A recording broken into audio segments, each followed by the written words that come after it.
Bem-vindos à edição desta semana do Economia Real aqui no Porto Canal. Portugal apresentou hoje o seu Programa de Estabilidade e o Programa Nacional de Reformas, dois documentos obrigatórios para Bruxelas todos os anos. São novas previsões feitas depois de um primeiro trimestre, apesar de tudo, conturbado. O Governo voltou a propor medidas de apoio a famílias, incluindo um cabaz temporário de alimentos sem IVA, que vai arrancar precisamente esta semana. Durante 6 meses, pelo menos, sabemos que o Estado vai abdicar de uma parte deste imposto, que no ano passado cresceu 18% e ajudou a colocar a carga fiscal nos 36,4%, o valor mais alto desde 1995. Resumindo o desafio numa questão: como é que se reduz a dívida pública e controla o déficit sem asfixiar trabalhadores e empresas com impostos e contribuições, nem comprometer o crescimento económico de que precisamos para ter melhores salários? Quais são as opções e para onde deve Portugal enverdar? Álvaro Aguiar e Nuno Botelho são os dois convidados desta edição. Álvaro Aguiar, professor da Faculdade de Economia do Porto, especialista em macroeconomia, crescimento económico e política económica, e Nuno Botelho, empresário e presidente da Associação Comercial do Porto. Bem-vindo a ambos. Nuno, se me permite, comece por si, precisamente com este tema da carga fiscal. Vemos que atingimos aqui um novo recorde, numa tendência que já vem de trás, em que a carga fiscal tem vindo a crescer todos os anos. Era isto que seria o mais útil nesta altura? Não, claramente que não. Eu acho que Portugal está a viver um drama que é, de facto, uma carga fiscal excessiva para contrapartidas cada vez mais reduzidas. Eu diria, numa frase, que nós temos carga fiscal de um país de primeiro mundo, equiparado quase a uma Dinamarca ou uma coisa do género, um país nórdico, mas com serviços públicos de terceiro mundo. E isso é o pior que pode acontecer ao nosso país, é o pior que pode acontecer ao povo português. Portanto, desse ponto de vista, eu acho que o Governo não tem conseguido, apesar da carga fiscal, dar, num lado, dar rendimento às famílias, por outro, também às empresas e pior que tudo, conseguir assegurar um conjunto de serviços públicos que nós vemos todos os dias a degradarem-se. E, portanto, desse ponto de vista, eu acho que nós estamos, de facto, num dilema muito complicado e a entrar numa espiral que me parece cada vez mais complicada para o país. Mas considera que havia ou há alternativas para o Governo atualmente nesta conjuntura, ou pelo menos nos últimos 2, 3 anos, ter dado uma resposta diferente que fizesse esta carga fiscal baixar? Sim, nós hoje estamos a viver um fenómeno totalmente diferente do fenómeno dos últimos anos. Hoje em dia, nos últimos 2 anos, estamos a viver um fenómeno de juros a subirem e de inflação a subir. E, portanto, a realidade económica também se alterou. E, portanto, desse ponto de vista, nós temos aqui que saber gerir isso. Agora, todos nós já percebemos, e basta abrir os jornais todos os dias e ver os casos que têm existido, e posso ir ao caso, sem falar em concreto no caso, mas referir apenas o caso TAP, o caso do problema no ensino, o caso do problema na saúde, os casos dos problemas na justiça. O que é que nós vemos? Nós vemos um Estado incapaz de gerir. E o nosso problema é fundamentalmente, nunca é, se nós verificarmos, e temos visto isso, não é, nem sempre é, ou raramente é, um problema de dinheiro ou de falta de dinheiro.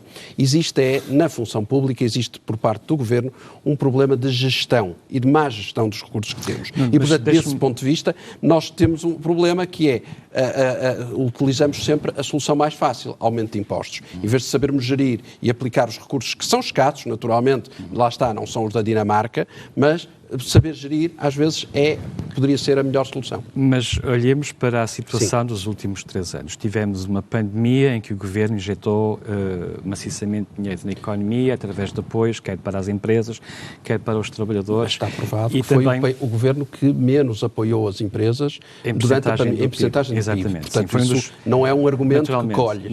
Mas dentro desse contexto, portanto, houve essa resposta. Depois tivemos a questão da guerra, que contribuiu que é um para fenómeno mundial que todos os países estão a ter o mesmo problema. Inflação. Portanto, dentro deste contexto e com estas duas variáveis, não será compreensível que não haja uma redução da carga fiscal? Já não estou a falar do aumento da carga fiscal, mas que não haja essa redução da carga fiscal de que tantos empresários falam e também muitos trabalhadores.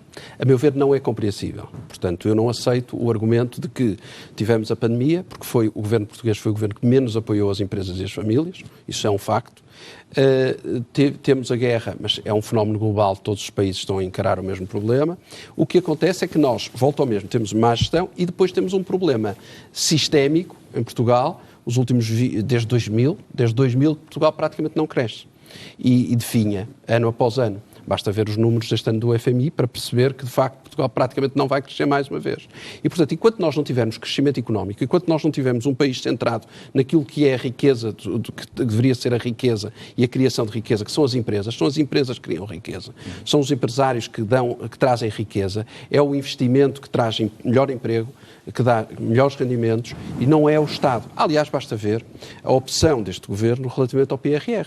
O PRR está centrado no apoio à administração pública, à desburocratização da função pública, apoio a tudo o que tem a ver com... Pode beneficiar toda a gente, incluindo o setor privado. Mas deveria beneficiar o setor privado. Se nós olharmos à realidade de Espanha, Itália ou Grécia, que são países que se podem equiparar do ponto de vista da Europa do Sul, digamos assim, são os chamados países da Europa do Sul, nós verificamos que a opção deles foi totalmente diferente. Eles viram que o crescimento económico estaria nas empresas e, portanto, vão entregar dinheiro entregar no bom sentido, entregar dinheiro às empresas para elas depois devolverem a crescimento económico em pagamento de impostos e tudo mais. Mesmo a reforma do Estado implica que haja muito dinheiro que vá parar às empresas porque elas vão fornecer serviços e produtos para essa mesma reforma. Esse é um tema importante, podemos voltar a ele. De forma indireta. Deixe-me, sim, como fornecedores. Não há um desígnio, por exemplo, Espanha tem um desígnio, tem a criação, por exemplo, de um carro autónomo, elétrico, com várias empresas espanholas, a Movistar, a Cepsa, ou seja, Portugal, diga-me um projeto que existe em Portugal. Bom, a Stellantis apresentou há 2 semanas em Mangualde o seu projeto de fabricar um carro totalmente elétrico em Portugal. Mas não é comparável, Muito bem. A mesma questão, Alvaguiar. No ano passado nós vimos que a dívida pública reduziu de 125% do PIB para 113%. É uma descida bastante significativa. Neste contexto, o Governo foi sempre dizendo que recusava a ideia de que estava a fazer um brilharete e que estava a tentar fazer um esforço para devolver aos portugueses uma parte do esforço acrescido que a inflação representa. Mas chegamos ao final e o INE diz-nos que a carga fiscal afinal aumentou. Não foi feito aquilo que o Governo dizia que ia fazer ou não se aproveitou todo o espaço de manobra que existia? Bom, eu por acaso fico contente quando o Governo faz brilharetes em termos de redução da dívida pública no PIB, ou em termos absolutos ou em termos de PIB. E, portanto, aí eu acho que em 2022 a recuperação da economia permitiu, de facto, essa descida do peso da dívida pública, retomar esse caminho. No fundo, é um retomar desse caminho após a pandemia, de descida do peso da dívida pública no PIB, que é um problema forte para o crescimento económico. O crescimento económico, se nós formos capazes de recuperar o crescimento económico, e não é tarefa fácil só por si, recuperar o crescimento económico, quer dizer, recuperar a produtividade, etc. Nós temos que o fazer ao mesmo tempo que estamos a amortizar a dívida pública. E, portanto, nós iremos ter sempre um excesso de receitas sobre despesas se às despesas se à despesa pública retirarmos o pagamento dos juros da dívida pública, nós temos que ter um excesso de receitas sobre despesas, nós chamamos o saldo primário, não é? Para poder ir amortizando mais ou menos, mais lentamente ou mais depressa a dívida pública em percentagem do PIB. Então nós vamos, no curto prazo, temos sempre uma certa frustração que estamos a recolher, uma parte dos impostos que estamos a recolher vai ser não para financiar despesas públicas, que podemos pensar que seria boa despesa pública, mas por exemplo, investimento, os serviços que temos de manter e melhorar, etc. Mas claro que temos que aproveitar uma parte dos impostos, da tal carga fiscal, para pagar dívida pública. Claro, isso aí tem que ser, e quanto mais depressa fizermos isso, mais depressa nos livrarmos deste peso da dívida pública que vai pesar no crescimento económico quando nós pensarmos no ano de hoje, 2023, 2024, mas no médio e longo prazo. A carga fiscal, eu faço notar uma coisa, a carga fiscal aumentou, ela pode aumentar por aumentar a quantidade de impostos recolhidos, digamos, ou pode, e isso aumenta porque aumenta a base fiscal, que é basicamente o produto interno bruto, se quisermos, os rendimentos que daí associados, ou pode aumentar, porque se aumentam as taxas de imposto e, portanto, isso faz aumentar a carga fiscal. Neste caso, o aumento da carga fiscal é por aumento do montante de impostos recolhidos, quer impostos diretos, quer impostos indiretos, quer contribuições para a segurança social. Tudo isso parece-lhe um cenário aumentou. Agora, aumentou mais que aumentou o PIB, é verdade, claro. O numerador aumentou mais que o denominador, embora o denominador tenha aumentado bastante, quer em termos reais, 6,tal%, quer em termos nominais, mas com a inflação em cima, em termos nominais dá 11% ou coisa do género. Os impostos a quantidade de impostos recolhidos aumentou mais. Há aqui um efeito importante, eu devo dizer, cíclico. Nós temos, no fundo, em 2022, uma recuperação forte do PIB, depois da pandemia, e há aqui um efeito cíclico. A carga fiscal tende a ser procíclica, isto é, os impostos, nomeadamente o IVA, tendem a aumentar mais que o produto interno bruto quando há uma recuperação económica e tendem a diminuir mais que o produto interno bruto quando há uma recessão económica. Mas a questão importante é perceber se a economia aguenta a ideia de que pretende crescer quando está, no fundo, a retirar uma parte do valor que se gera para pagar um Estado que, não sei se concorda, mas, como diz o Nuno Botelho, não se provou ser muito eficiente na gestão da coisa pública nos últimos tempos. É difícil, com mais ou menos carga política, digamos assim, é difícil dizer que nós temos um Estado eficiente. Não é possível, quer dizer. Eu sou a favor, a questão é se... Eu sou a favor que o Estado intervenha Claro, aliás... É fundamental. Eu não sou nada contra a intervenção do Estado em setores como a saúde, como a segurança, por exemplo, como a educação. É fundamental. Portanto, eu não estou a pôr em causa isso.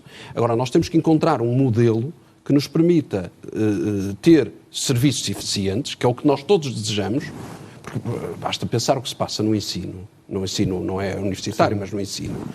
Há crianças que, se pensarmos a pandemia e se pensarmos o pós-pandemia, ainda não tiveram aulas desde que isto começou e estão no terceiro ano. Isto é inacreditável.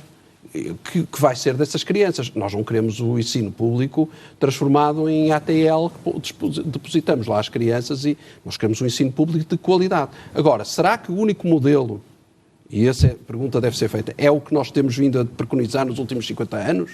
Eu não estou a dizer sim ou não, eu estou a dizer há perguntas que devem ser feitas e perceber quanto é que nós estamos a investir na educação todos os anos. Fará sentido continuar a investir desta forma? Não faria sentido investir de outra maneira e ter professores, se calhar, mais bem pagos e mais motivados, ter crianças a ter melhor serviço? Ou seja, eu acho que o país também se deveria perguntar, e os políticos, aqui não há nenhuma carga partidária.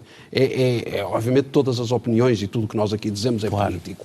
Mas o que eu acho é que nós temos que pensar será que o caminho que estamos a seguir, enquanto país, e que o governo, seja ele qual for e de que cor for, está a seguir, porque se vier outro vai fazer exatamente igual, pois é um bocadinho mais para a esquerda, um bocadinho mais para a direita, mas no fim acaba por ser igual. Mas ninguém está a pôr em causa será que esta é a única fórmula que deverá existir? Eu não estou contra a escola pública. Se me permite, agora, será esta a única forma de termos escola pública? Por exemplo, não sei, Álvaro, desculpe só, mas dá-lhe esta...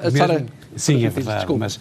Nós, claro que com a discussão de curto prazo e mesmo de médio prazo, às vezes, obviamente, vamos esquecendo um bocadinho essas discussões, e isso é uma questão de políticas públicas. Exatamente. Serviços públicos a funcionar muito bem, e depois também temos a qualidade das políticas públicas.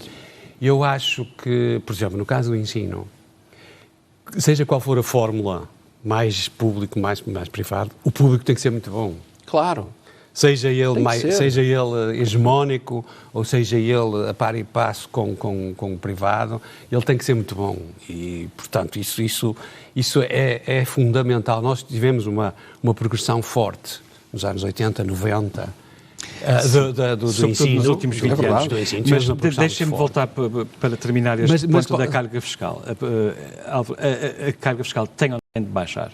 Há pouco dizia que ela é procíclica, isso é quase condenar-nos e dizer que, enquanto a economia crescer, temos que conviver com uma carga fiscal elevada. A carga fiscal em termos do produto tendencial, isto é, se nós excluirmos o ciclo, e notem, 2022 é um ano altamente, com um ciclo de recuperação da pandemia fortíssimo, não é? Sim, mas tem um efeito base muito forte. Mas o que é que acontece? Quando há uma recessão, as despesas de consumo em bens duradouros têm todos um IVA a 23%, diminuem muito mais que as despesas de consumo de bens não duradouros, muitos deles com IVA abaixo, com IVA de taxas reduzidas.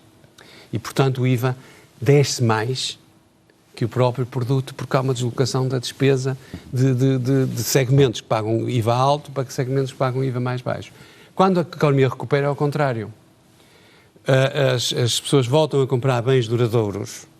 Aqui está uma coisa importante, automóvel, desde logo. E, portanto, deslocam despesa de produtos em que o IVA é mais baixo que 23%. E basta isso para fazer aumentar, nomeadamente, a parte do IVA, aumentar mais que o próprio produto interno. Isso é sabido. Uma das razões durante uma crise para o Estado entrar em grandes problemas quando não tem margem é precisamente porque as receitas, muita gente pensa que é por causa das ajudas às empresas, aos bancos, etc. Não, em grande parte é a receita fiscal que tem um debacle bastante maior que o produto. E na expansão, é ao contrário. Atenção, e como é que se faz nós estamos, eu acho que há aqui uma comparação, é muito importante a comparação internacional. A comparação internacional é nós continuamos abaixo da média europeia nos impostos, é cerca de 40%, a carga fiscal na Europa.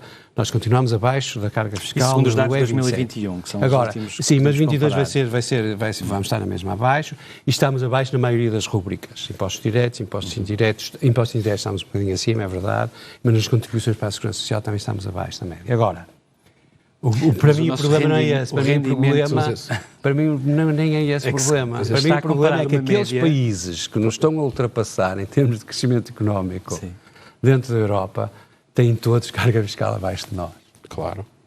Praticamente e todos. Aqueles que têm uma carga fiscal superior à nossa, se me permite, não só para este detalhe, e todos aqueles que têm uma carga fiscal superior à nossa têm um nível de rendimento per capita muito superior ao nosso. Não, nem todos, mas eu trocava já o nível de eu trocava já o nível de impostos da Dinamarca, que é 48%. Sim, claro. Pelo que nós temos e pelos serviços que eles têm em contrapartida que nós temos. Quer dizer, eu troco já hoje. Sem e acho que dúvida, todos os portugueses trocavam. Percebe? Portanto, essa comparação eu percebo-a para mim o problema é que os países que estão a crescer mais que nós não é para nós, com o mal dos outros podemos nós bem, é um bocado essa expressão, porque de facto é aquilo que eu disse no início, nós temos carga fiscal de primeiro mundo e serviços públicos de terceiro mundo, portanto a partir daí tudo está errado, nós temos que repensar tudo isto e portanto E junto a isto, e chamo a atenção, as empresas portuguesas, a 28, devem ser o país que terá a maior ou das maiores cargas fiscais, será o segundo ou terceiro com maior carga fiscal às empresas. Ora, em termos de competitividade das empresas e de crescimento e desenvolvimento económico, que é o que nós estamos aqui a falar, isto é um óbice enorme para quem quer competir internacionalmente num mundo globalizado como o nosso. As empresas portuguesas estão elas próprias asfixiadas em impostos que, com muita dificuldade, e depois discute-se muitas vezes, e bem, que os salários em Portugal são baixos. É verdade, são, mas a carga fiscal também é imensa. As empresas estão assoberbadas de impostos dos trabalhadores, se comparar os a carga fiscal, é o que eu digo, a carga fiscal em geral. Exatamente, estamos de acordo.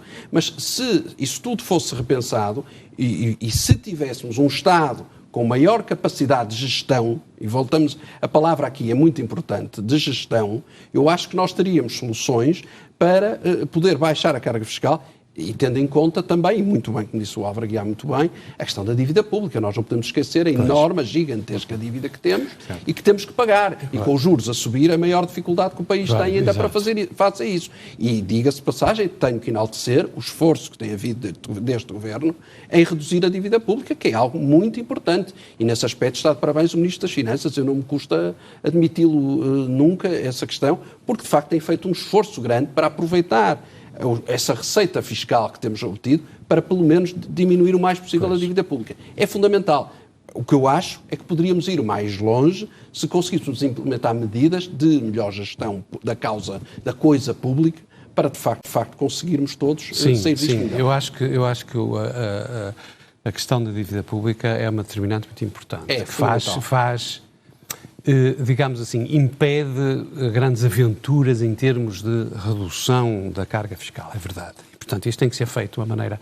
Eu acho que a carga fiscal tem que diminuir, mas tem que diminuir seletivamente, isto é, nós quando pensamos nos impostos, raramente pensamos no papel que os impostos têm sobre o crescimento económico, por exemplo, que foi ali referido. E isso tem que ser pensado.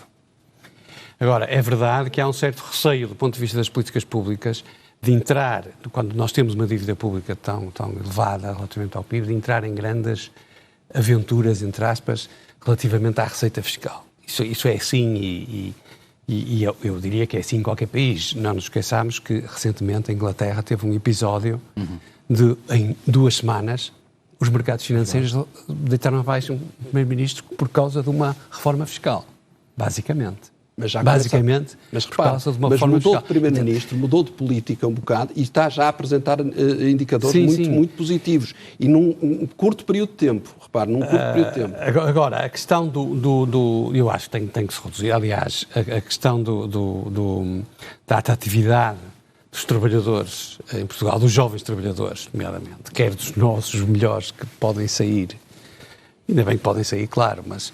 e quer atrair jovens estrangeiros de forma mais permanente, digamos assim, também depende dos impostos sobre o trabalho, que são pesados em Portugal, um país que quer retomar o crescimento. Isso é muito importante para mim. Porque, para mim, a carga fiscal é elevada se nós compararmos com os países que nos têm ultrapassado na União Europeia. Sim. Se foca a questão do crescimento, o FMI, na semana passada, no Fiscal Monitor, dizia que, ou a previsão é de que a economia portuguesa vai crescer 1% em 2023. O Governo tem uma previsão um pouco mais otimista, andava nos 1,5% e o Banco de Portugal nos 1,8%. Este nível de crescimento económico justifica que se detenha medidas, se me permite, draconianas ao ponto de pretender fazer uma redução da dívida pública até aos 110% do PIB em apenas 2 anos, quando a Europa até nos permitia ter um déficit mais elevado e permitia suspender as regras que estavam em vigor para dar margem de manobra aos governos para responder e não fazer sofrer a empresas e pessoas com tantos impostos e tanta carga fiscal. A Europa permitia, os mercados financeiros não. Mas a verdade é que nós não aproveitamos. Não, porque os mercados financeiros penalizavam-nos. Nós estamos agora a dizer que França tem um déficit de 4%, Bélgica tem um déficit de 4%. Mas veja as perspectivas, mas em termos de redução da dívida pública é muito importante por causa dos mercados financeiros. Claro. Nós com uma dívida de 110% ou 100%, etc., continuamos a ter aqui durante muitos e muitos anos pedir emprestado ao exterior.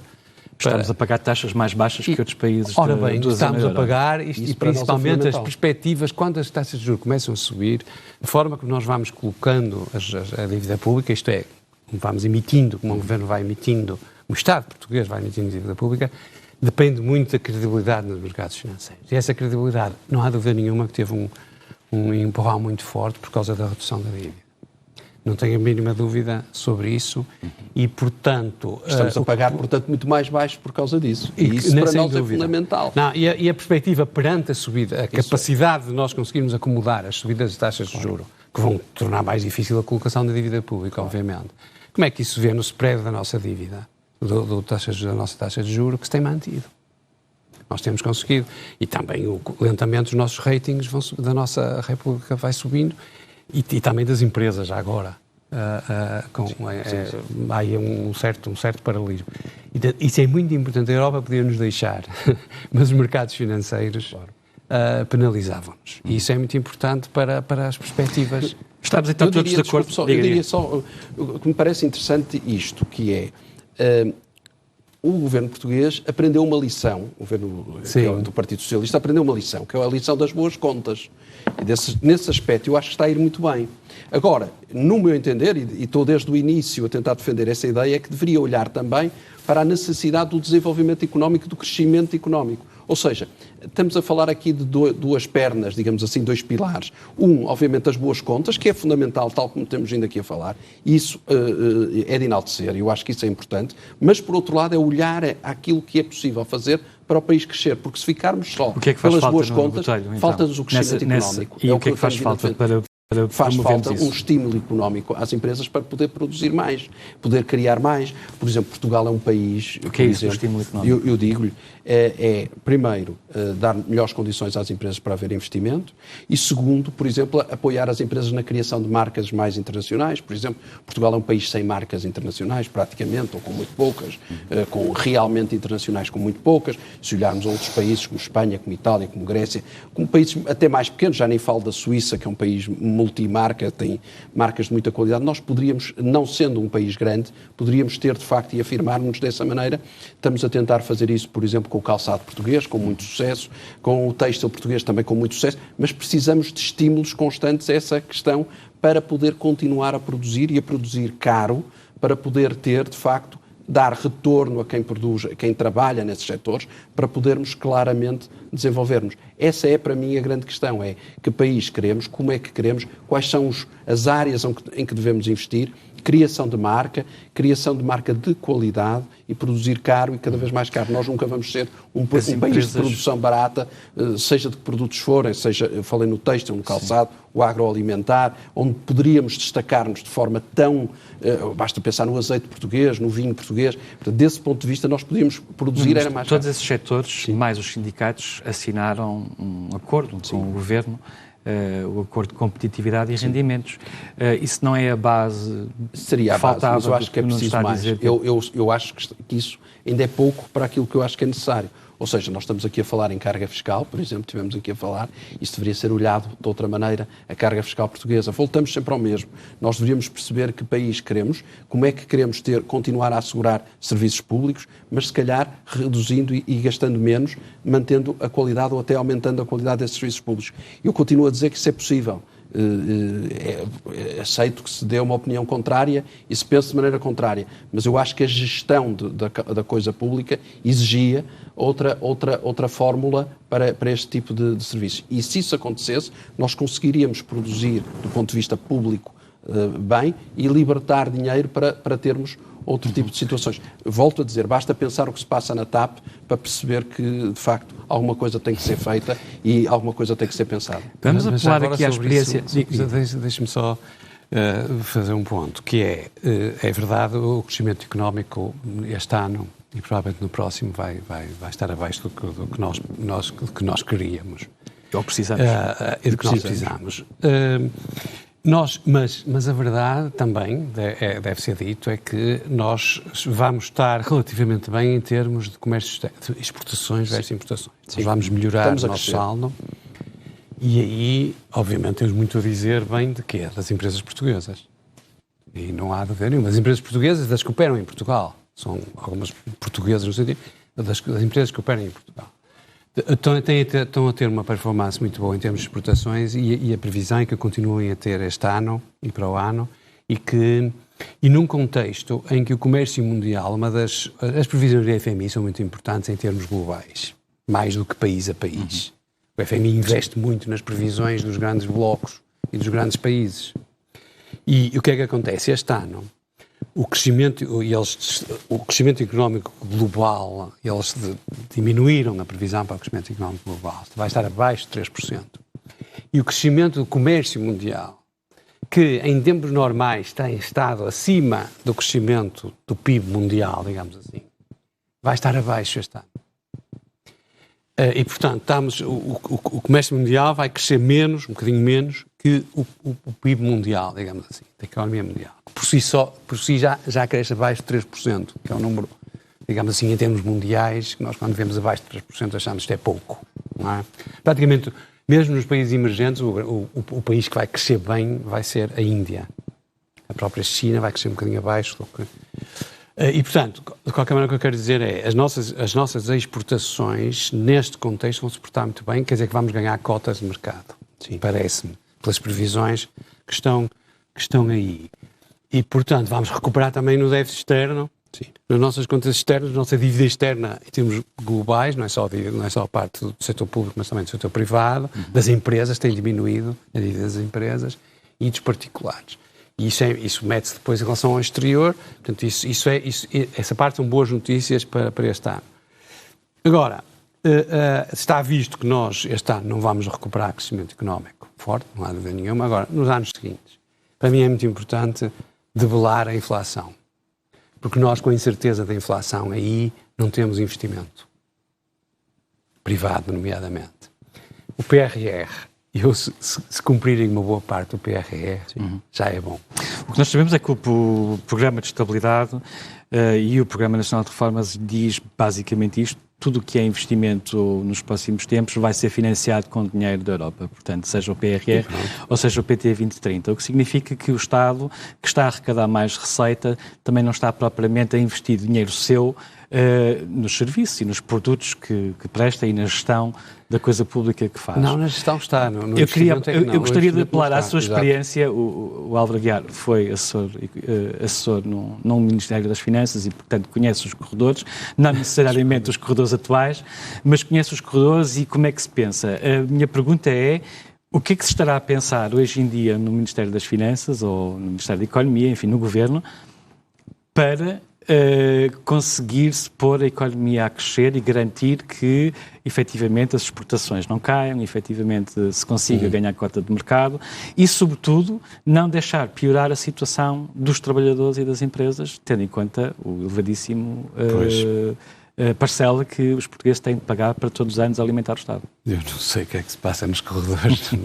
Os alcativos. O que é que se estará a pensar? Eu acho que, do ponto de vista do Ministério das Finanças, nomeadamente, que eu conheci bem, e também não conheci muito mais do que isso em termos de governo. Eu acho que o Ministério das Finanças tem uma componente técnica muito forte, tradicionalmente. Eu espero que não a perca. Claro.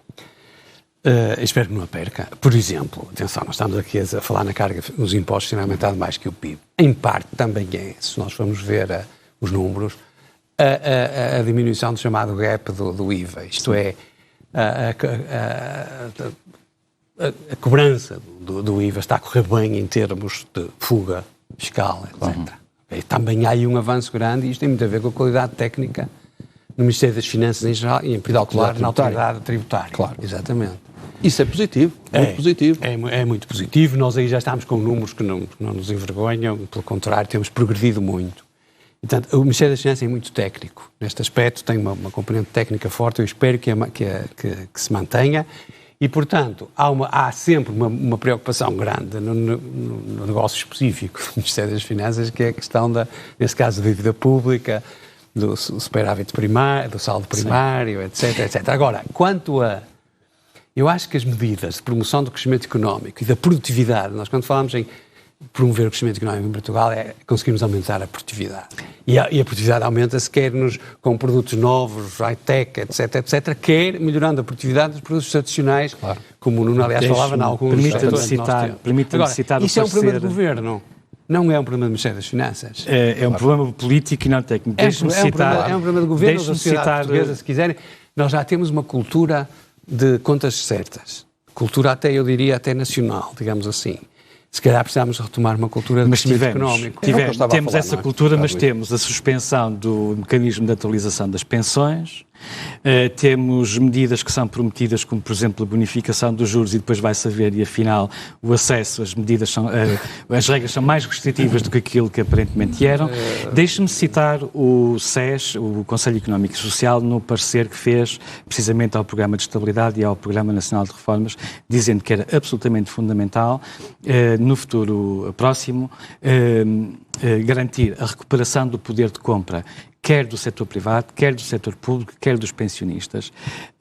Quando há pouco perguntava-lhe sobre o que é que será um ambiente do Ministério das Finanças hoje em dia, era precisamente nesta perspectiva. Será que existe sensibilidade suficiente para lá desse aspecto técnico, dessa eficiência técnica, desse foco nas contas certas? Existe sensibilidade suficiente para perceber que o poder de compra se degradou de uma forma muito significativa e que as condições não parecem beneficiar essa recuperação?